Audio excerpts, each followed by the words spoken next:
on this war in Iran, there's a lot of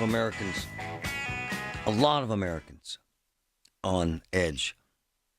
And I thought about one of my close friends who's a local pastor and his congregation and how so many of them are actually in the middle of this right now.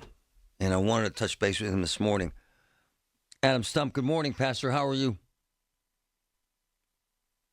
Mr. Monday to you, Marty. Was it prominent in your sermons and your message to your congregation yesterday, what's happening in Iran? I've been trying to bring it in front of people as much as I possibly can, especially, we do a prayer time every Sunday morning. And so I try to always spend some time Sunday mornings just to remind people we are at war. We do have people who are unsure of their loved ones' whereabouts or their safety. And so that has been a primary component since this began, but especially over this weekend with the downed aircraft, but also with the mobilization of people that we know and love, especially in the 171st Refueling Wing. And I'm getting reports too from other associates all around the country that there are more mobilizations and more units being deployed.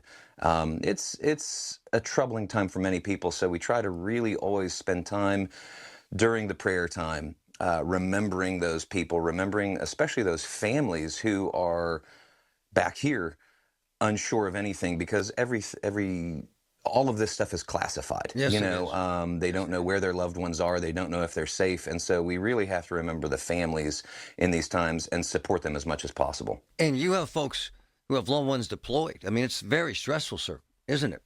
Yes, very, very stressful. And, I've personally been, hearing an awful lot, even though I don't personally have family members who have gone. I have, loved ones, families, friends, parishioners who are reaching out to me. They're really scared. And by all intents and purposes, it looks like things are ramping up, not scaling down. And they're just very concerned, especially they're hearing about concrete bunkers being shipped out, and they don't know that there's bases for their loved ones to stay at. And even if they were on base, we know that our bases have been struck all over the Middle East. It's a very dangerous place and a dangerous time in that place. And so there's a lot of people who are very concerned. And so I've been fielding an awful lot of those phone calls, texts, conversations. People are just very unsure about their loved one's future. Pastor Adam Stump, who does communicate with folks from the 171st Air Refueling. And with the reporting of losing KC-135s in the sand in this rescue operation, does anyone know? Can you connect the dots? Is it an aircraft from there, sir, from here? No, so the planes that were actually lost were C-130s, okay. Not what they call the Stratotankers. However, we have lost several of those Stratotankers in this conflict so far. With this rescue operation that we just saw, we know that multiple aircraft were lost as well. And, the financial cost of everything, of just planes that have gone down. When you look at, since this started, we've lost about half a dozen tankers. We've lost several helicopters, A-10 Warthog, F-15 Eagle, which, by the way, is one of our fastest planes. I mean, this thing is fast. A couple C-130s. The total of material lost is approaching $2 billion.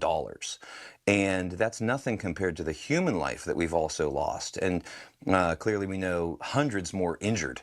Hundreds of our soldiers have been injured in this. And it's just a scary time. And Pastor, the folks that you speak to from the 171st Refueling, how do you keep them calm? How do they stay focused? How do they stay in a normal state of mind with so much going on with their loved ones that they're not allowed to even hear about, sir? How do you do it? So you just try to be supportive. What I've found is a lot of people want to say the right things, but most people really don't need you to say anything. They actually just need you to be there and to be present with them.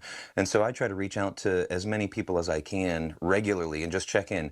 How are you doing today? I've been praying for you and your family member a lot today or this morning, or before I go to bed, I'll say my prayers, for them. And just hearing that they're not alone makes a big difference. because you can't really say the right words. You can't assure someone that their loved one will be safe. You can't assure them that it's okay because you don't know that. But what you can assure them is that they're not alone.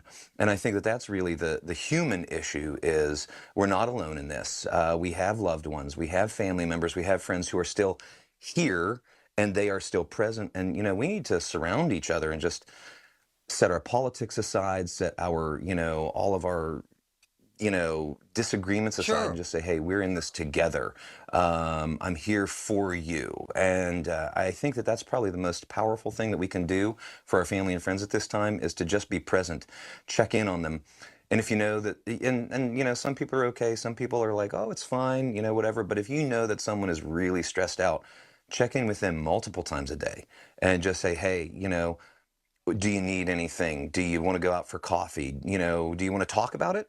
Or do you want to talk about something else to get your mind off of it? Those types of things are really important at this time. Pastor, how many do you know? Can you put a number on how many from the 171st are there? I cannot, Yeah. you know, I just know of a handful. I do know that, you know, they just came back last year from Operation Spartan Shield. And as far as I know, those people have not been re-upped or Yeah. have not been Redeployed. remobilized. So it seems like it's going to be going in waves or cycles. We've got some units, like the 171st is pretty big. And so they can go sort of in shifts. And it might be a month or, you know, 90 days or 15 months. We're not sure. And they're not sure. Even the people aren't sure. What we do know is a lot of our people, especially in the Guard, they've had their standby orders for over a month now, in many cases. Wow. And some of them have had their standby orders even before the conflict began on February 28th. So, you know, it's been ramping up and it's been going on for a while. And a lot of our people have been ready, as ready as you can be for this, but they haven't been able to share that, They're amazing, which is sir. also very difficult. And that's stressful for our servicemen and servicewomen. You're amazing, and so are you. And your words, I'm sure, bring them comfort. Thank you. Thank you for your honesty Thank you, and your Marty. kindness, sir. Thank you.